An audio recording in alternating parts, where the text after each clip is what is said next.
1, 2, 3, 4, 5. You got it? Have you got it? Are you there? All right, fine. No problem. You guys ready? Watch your feet. All right.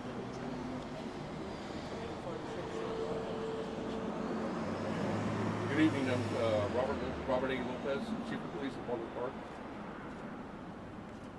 I have a tragic duty to advise that one of our officers was murdered tonight. He answered a call of duty of shots fired to protect our residents in Baldwin Park. He and his other officers responded, and as customary with any police officer, any sheriff's deputy, they always respond and go into fire, and that's what he did tonight. Tragically, he lost his life. Our officer was an amazing man. He was an avid snowboarder, Dodger fan. One of the interesting things that I found is that he would travel with and go see the Dodgers play at different stadiums across the United States. So it's extremely tragic to have to deal with this.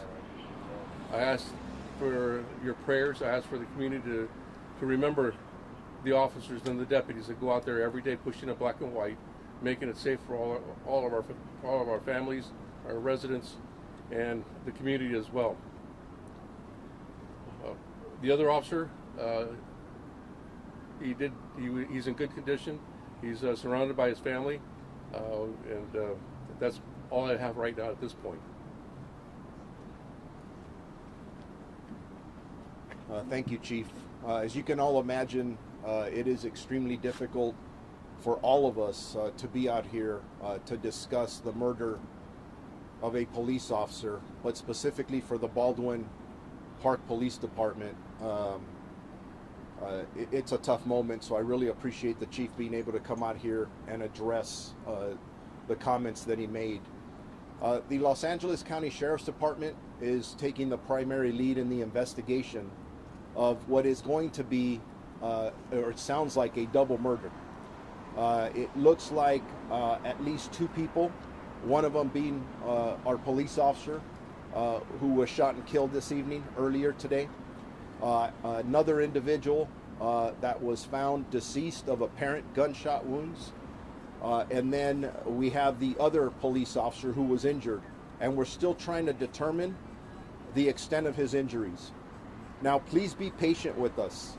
I know it took us a while to get out here. We were trying to gather as much information as we possibly could, but the information I'm going to give you is probably going to change because it's early in the investigation. And I think most of you were out in the multiple crime scenes that we have out in Baldwin Park. And so there's a lot of our detectives, investigators out there, and they're going to piece it all together. They have to interview witnesses. They have to evaluate the evidence. So there's a lot of work still to be done. But this is what I could tell you, that at approximately 7:12 p.m. tonight, officers from the Baldwin Park Police Department responded to a calls for service of gunshots and a person down. And as the chief said, for these officers, they didn't hesitate. They get a dispatch, somebody may need help, there's shots fired, they go right over there without hesitation. That's what these men and women do every day. When they arrived, they were met by gunfire. And again, I don't have any specifics yet. We're still trying to look into that. The call did indicate that there was an individual that was shooting rounds with a rifle.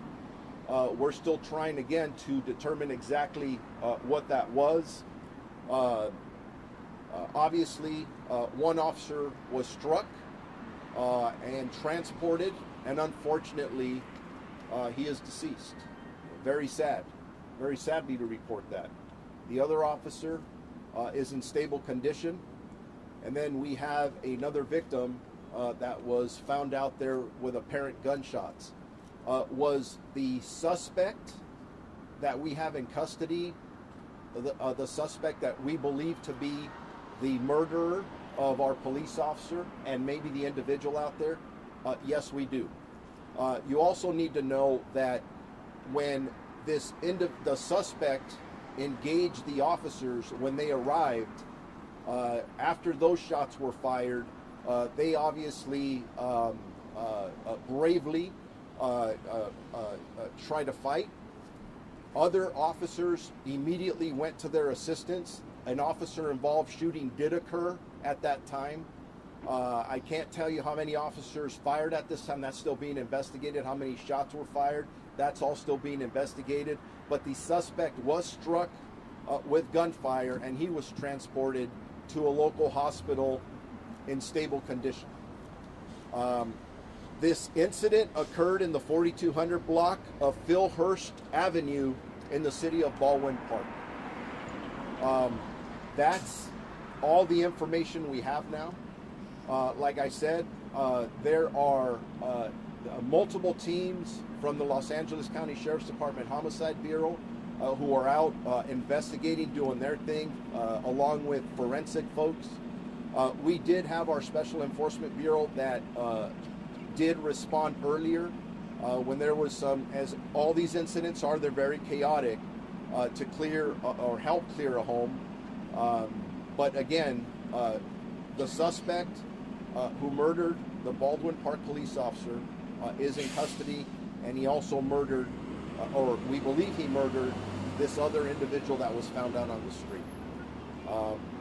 With that, I'm going to open it up to questions, but before I do, just a couple of points. I don't have much more information than I gave you, and it took us a little bit of time to get that together. Out of respect for Chief Lopez and the Baldwin Park Police Department, anybody asking about the officers' names, it's not that we don't want to give it to you. We're very proud of who they are, but here's our reality. We still have not been able to reach all the family members. So if any of you may have information about who they are, please don't put that out. Please, I'm asking you, out of respect for their family. Because we have one of the most difficult tasks that we have, that the chief or I or any of us, and that's to go tell the wife, maybe their children or their mother and father, that their loved one is never coming home again. And that hurts. That hurts a lot. So please don't pass on the name. Not now. In time, we'll get it to you, and we'll celebrate this hero as he was. Now, any questions? Sheriff, was an actual weapon from the suspect recovered there at the scene? And you're saying possibly murder suspect murdered another person that was that murder in the house, outside the house, and you knew it? From the initial information we have, and again, it can change, we believe this may have happened outdoors, but that could change. The weapon that was actually recovered by the suspect used? We believe we have recovered the weapon. Okay. We're not going to get into that right now. Handgun? The initial dispatch was that he was shooting with a rifle. That's the initial information we have. We'll have to confirm all that. Nobody else was hit, I mean, or by any of the rounds that were fired during the course, anywhere from 6, maybe 15 or 20 shots total fired through the suspect. Yeah, those are all excellent questions, Pete, and that's part of the investigation. We want to make sure that we leave no stone uncovered. The second person killed, were they believed to be an innocent bystander in the neighborhood? Any more information on that? All I can share with you at this point, because we're still trying to identify and figure out what happened, a male adult that was deceased, and then as far as the suspect goes, male adult as well. We're still looking into who, what, where, why, all those other things, and our detectives are amazing. They'll get all that information. Where was the male adult that was found dead? Where was he found dead? Street, lawn, or sidewalk? Those specifics are still being looked into. And so as far as you know, there's 2 officers involved shootings. The initial 2 officers, and then those responding to assist those officers. We're still trying to determine that exactly. As I standing here in front of you, from what I know, there's 1 officer involved shooting, but again, that could change, and it's going to change because we're out there investigating it now, and our job is to put all the facts together. And if I didn't mention this, from the Los Angeles County District Attorney's Office, CAPOS is out there because they investigate all violent crimes or crimes against police officers. And JCID will also be out there because they investigate the officer-involved shooting as well. I know, Chief, you're not getting as much into tactical, but the officers approached, were they fired on first, or did they fire at the suspect? The officers were fired on first, from what we can determine. Was it gang-related? We're still investigating all that. All right, folks, we're going to get back to the families. Thank you guys for your patience tonight. I know you waited a while, but we're so focused on the investigation. And then the most important thing is to wrap our arms around the families that were involved here, and then our officers as well, because we're hurting. So thank you all for coming this morning. Thank you.